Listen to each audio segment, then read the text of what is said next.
Shalom jemaat Tuhan, jumpa lagi dalam acara Light of Revival, renungan firman Tuhan yang akan menuntun kita di sepanjang hari ini. Firman Tuhan hari ini terambil di dalam Matius pasal 28 ayat 12 dan 13 dan kemudian ayat yang ke-15. Dan sesudah berunding dengan tua-tua, mereka mengambil keputusan lalu memberikan sejumlah besar uang kepada serdadu-serdadu itu dan berkata, kamu harus mengatakan bahwa murid-muridnya datang malam-malam dan mencurinya ketika kamu sedang tidur. Mereka menerima uang itu dan berbuat seperti yang dipesankan kepada mereka. Dan cerita ini tersiar di antara orang Yahudi sampai sekarang ini. Serdadu Romawi dalam kebangkitan Kristus. Jemaat Tuhan yang terkasih, berita hoax atau berita bohong itu sudah tidak asing lagi bagi kita. Dan pada zaman sekarang ada banyak berita hoax atau berita bohong yang tersebar dan menyesatkan banyak orang.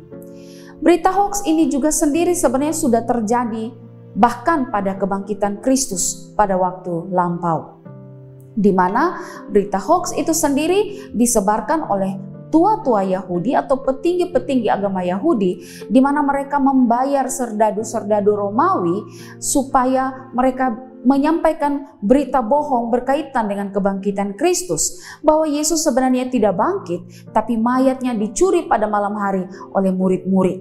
Kalau kita baca kisah keseluruhannya, kita bisa menemukan bahwa serdadu-serdadu Romawi ini sebenarnya adalah saksi mata yang pertama yang menyaksikan kebangkitan Kristus bersama dengan perempuan-perempuan yang datang ke kubur Yesus pada saat itu.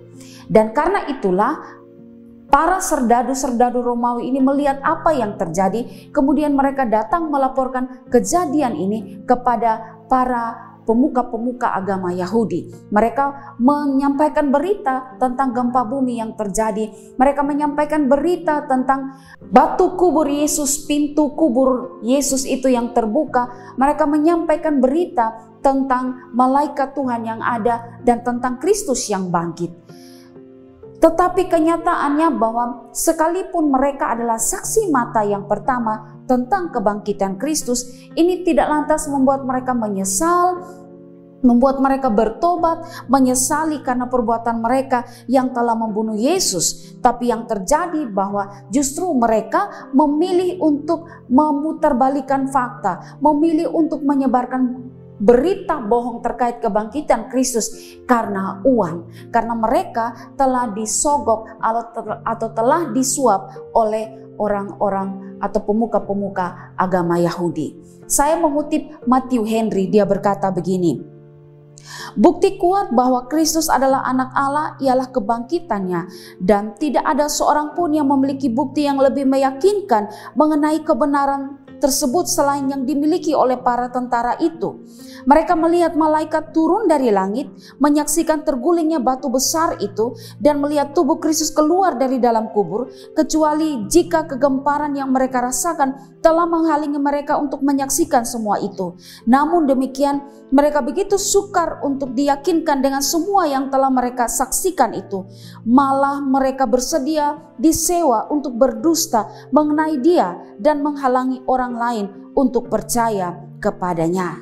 Para serdadu-serdadu itu membiarkan diri mereka dipakai untuk menyebarkan berita bohong, menyebarkan berita hoax.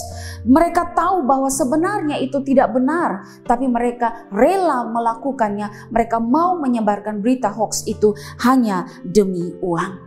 Saudara, apa yang dilakukan oleh serdadu-serdadu Romawi ini juga sering terjadi di kehidupan kita saat ini, bukan? Ada banyak orang yang saat ini rela untuk menyebarkan berita hoax, menyebarkan kebohongan hanya demi kepentingan dirinya sendiri, hanya demi untuk pencitraannya sendiri, bahkan untuk menjatuhkan orang lain. Bahkan ada banyak orang yang rela juga menyebarkan berita bohong, menyebarkan berita hoax demi uang, demi mendapatkan sesuatu bagi diri mereka. Ingatlah bahwa kebohongan adalah kejahatan yang di mana kita menghalangi orang lain untuk menemukan kebenaran, dan ini adalah dosa bagi setiap orang yang melakukan kebohongan.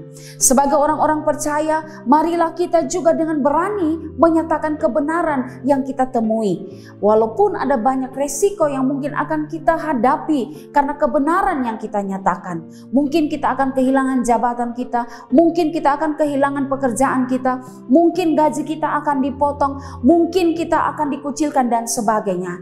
Tapi ketahuilah bahwa sebagai orang yang percaya, kita harus berani menyatakan kebenaran. Saudara, kisah tentang para serdadu Romawi dalam kebangkitan Kristus ini mau mengajarkan kepada kita agar sebagai orang percaya jangan mengorbankan kebenaran demi uang, demi segala sesuatu. Sebagai orang percaya harus tetap menyatakan kebenaran. Sebagai pengikut Kristus harus berani hidup dalam kebenaran dan menyatakan kebenaran. Sekalipun serdadu-serdadu Romawi itu menyebarkan berita hoaks tentang kebangkitan Kristus, tapi berita hoaks yang mereka sampaikan tidak dapat menutup fakta tentang kebangkitan Kristus. Karena itu, jadilah orang percaya yang terus berada di dalam kebenaran dan menyampaikan kebenaran. Tuhan memberkati kita. Amin. Mari kita berdoa. Terima kasih Tuhan untuk firman Tuhan hari ini. Dalam peristiwa kebangkitan Kristus, sekalipun banyak yang ingin menyampaikan kebohongan tentang kebangkitan Kristus, tapi fakta kebangkitan Kristus itu tidak dapat ditutupi oleh apapun. Dan Tuhan dari hal ini juga ajarlah kami sebagai orang percaya untuk berani menyatakan kebenaran. Terima kasih Tuhan untuk firman Tuhan hari ini. Amin. Jemaat Tuhan yang terkasih, mari jadikanlah firman Tuhan sebagai terang dan pelita bagi jalan hidup kita. Tuhan Yesus memberkati kita.